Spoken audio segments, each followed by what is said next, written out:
Hi, my name is Kimatina. Welcome to the Sweet Talk. I am your host. I am a Google certified trainer and a Gold product expert in the Google for Education, CS First, and Jamboard Help Forums.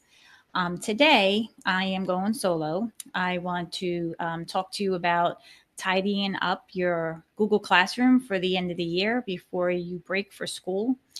So I just want to give you a few recommendations. You don't have to do all of these things. It's just really to make you aware that some of these things will help you stay organized and clean up your interface and all of your information so that you can start the next school year on a fresh, clean slate. Other people may give you different suggestions. So if you have a different idea, or if you have a different suggestion that someone else recommended, please leave your suggestions in the comments in the video below. I would love to hear what other people are doing to tidy up their Google Classroom. So first, what I want to say is that when you're in Google Classroom, actually, let me share my screen.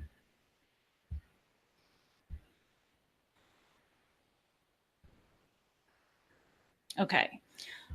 So right now I'm in Google Classroom, and I'm going to use this practice class as a demo for the show today. So I'm going to go into the practice class. And the first thing that you want to do is make sure you grade and return all of the work back to the student so that they become the owner of the documents that they turned into you. So in order for you to do that, the easiest way is to go into the to-do list. So if you hit the three-line menu and go into the to-do menu option in the menu, you will see all of the assignments that you returned. You'll see the status of the assignment for the students as well. You can go into the to review or the reviewed area, and you can see which classes, you can filter out a specific class if you want, any archive classes. But basically, you're going to stay on the to review page. And if you find an assignment that you still need, that is still open, you're just simply going to click on that assignment, and you're going to check off the students that need that assignment returned to them. And you're basically going to make sure there's a grade in there as well. And you're just going to click on the return button. So you definitely want to make sure that all of your assignments are returned to the students so that they get control back of any documents that they turned in to you in Google Classroom. So that's the first thing that I want to go over with you. The second suggestion is to go into the people page and to remove any students that is really not going to be in your class anymore. So you would go into the people page here, and under the student area, you can actually select all by putting a check in the first or the top checkbox and click in actions and then hit remove. And that's actually going to remove them from your class.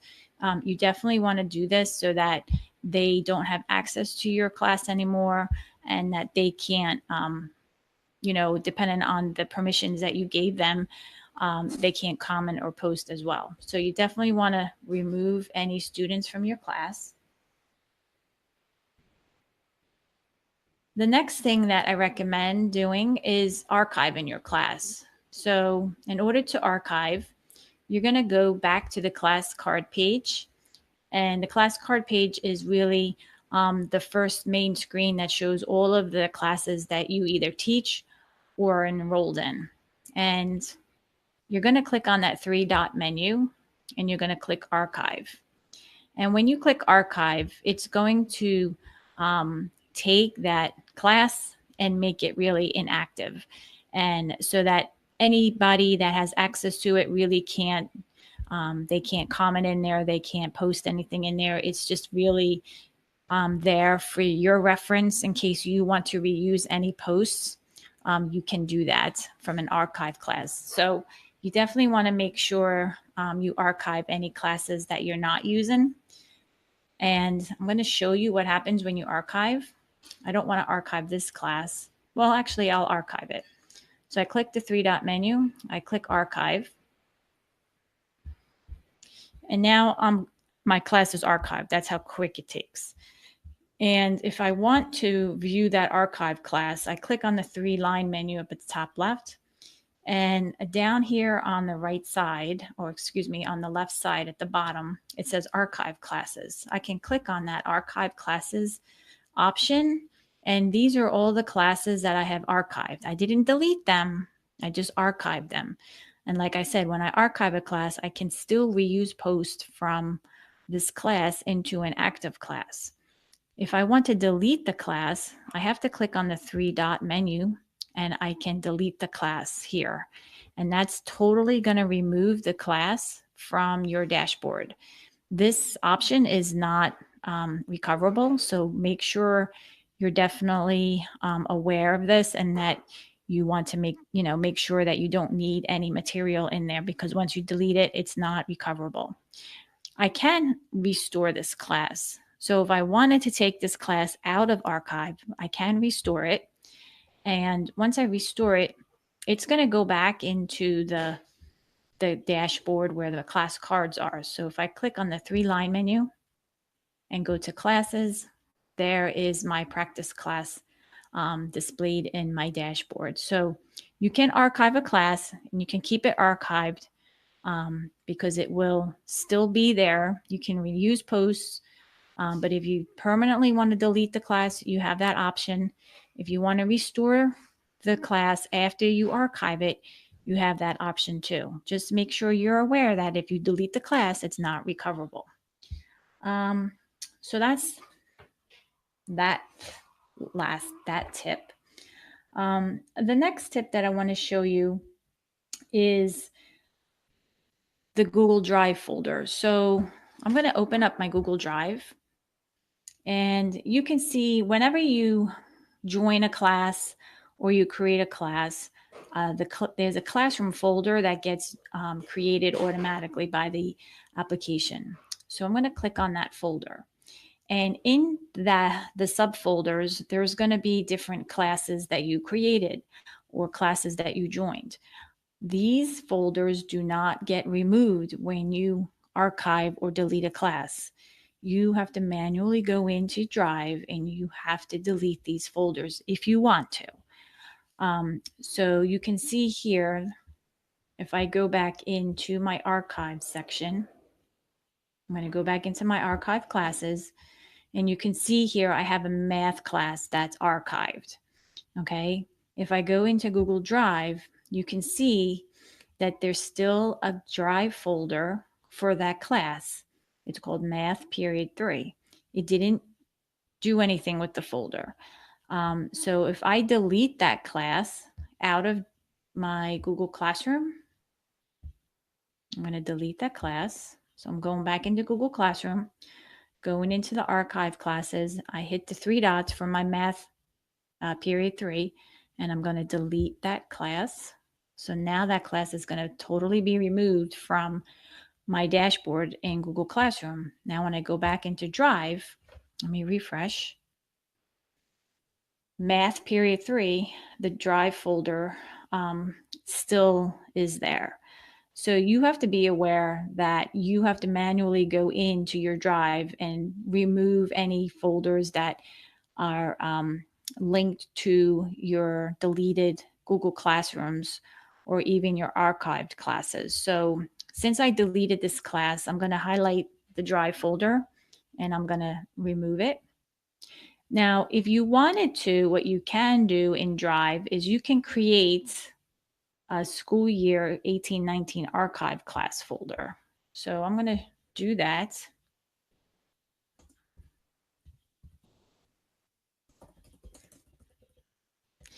Because you may not want to delete the folders. You may just want to organize them into a subfolder called the school year.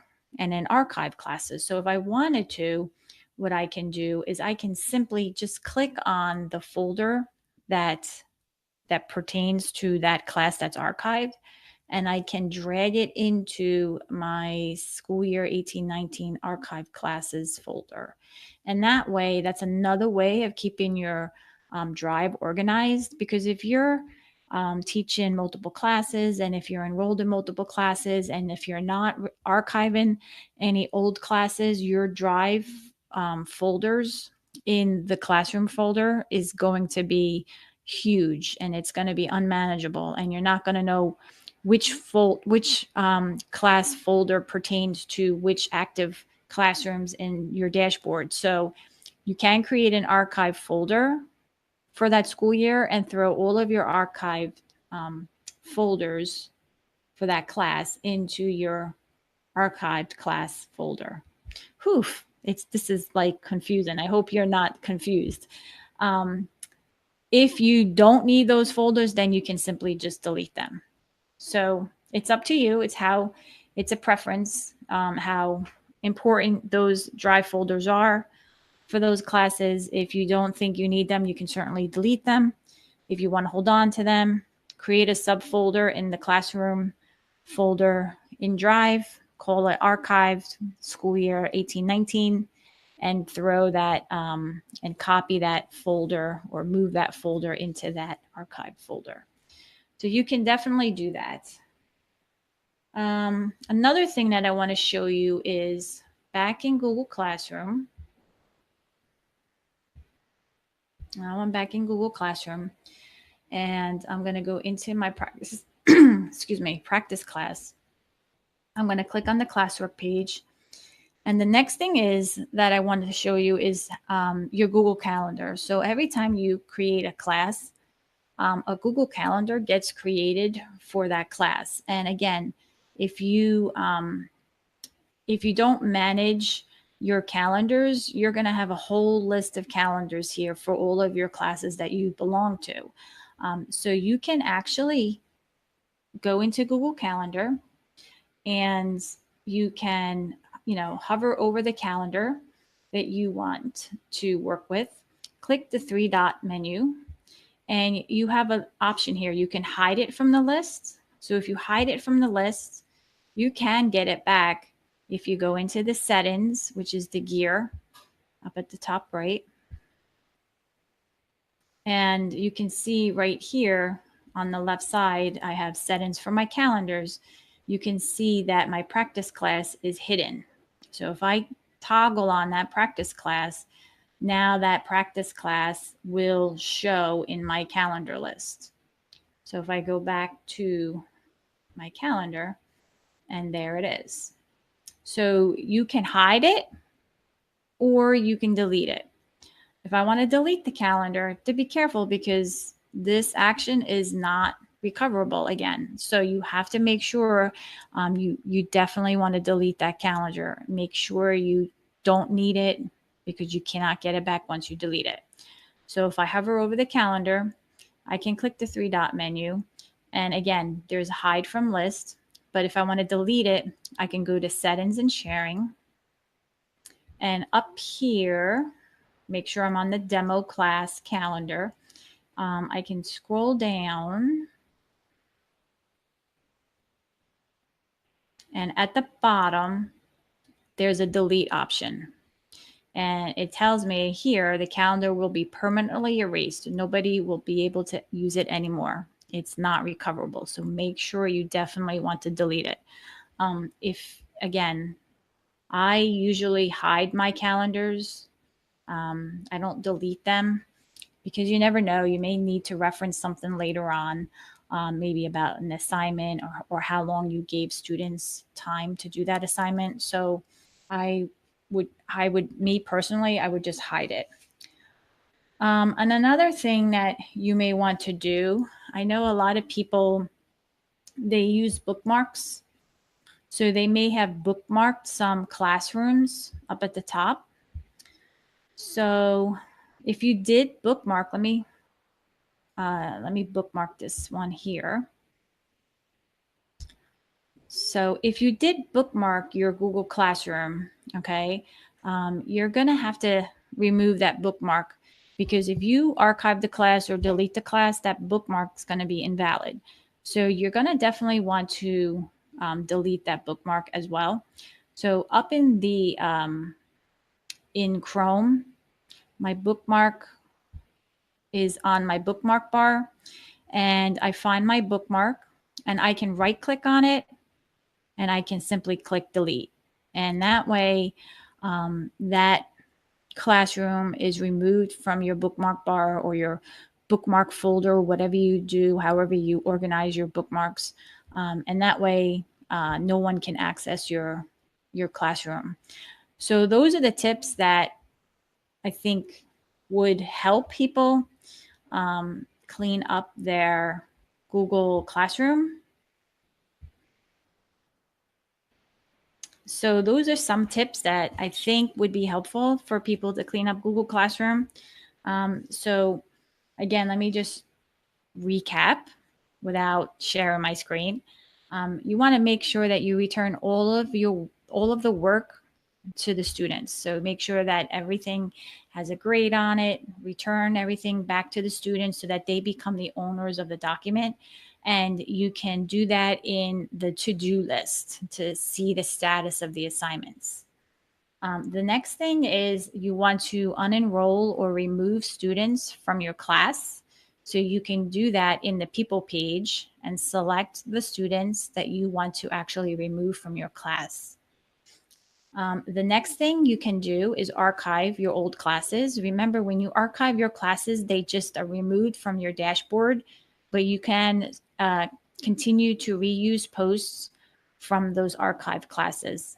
And if you didn't remove any students from those archived classes, they become inactive. They cannot do anything, and there's no activity that would be recorded in there. They don't have the ability to do that. The next thing that you would want to do is you would want to remove any drive folders that are in that classroom main folder. Don't delete the main classroom folder. Make sure you do not do that, because that main classroom folder is associated with Google Classroom.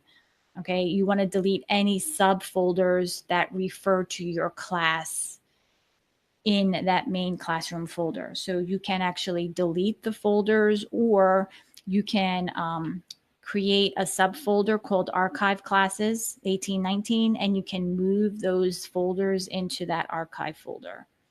So basically, that's like a two-parter. The Google Calendar, you can either hide the Google Calendar for the Google Classroom, or you can delete the Google Calendar. If you hide the Google Calendar, you can get it back and you can see it in your list. If you delete the Google Calendar, it's not recoverable. So be aware and use caution with that. And the last one was you can delete any old Google Classroom bookmarks from your bookmark bar, or in your folders in your bookmark manager. You can delete any favorites that refer to any classes that you're wrapping up. So that's it. I think those are really good tips. If anybody uses or does anything different, please share your comments in the video below in the comment link. I'll leave it open because I would like to hear how other people are tidying up their Google Classrooms for the school year. So that's it. All right. Well, thank you for tuning in, and I hope you have a great day. Bye.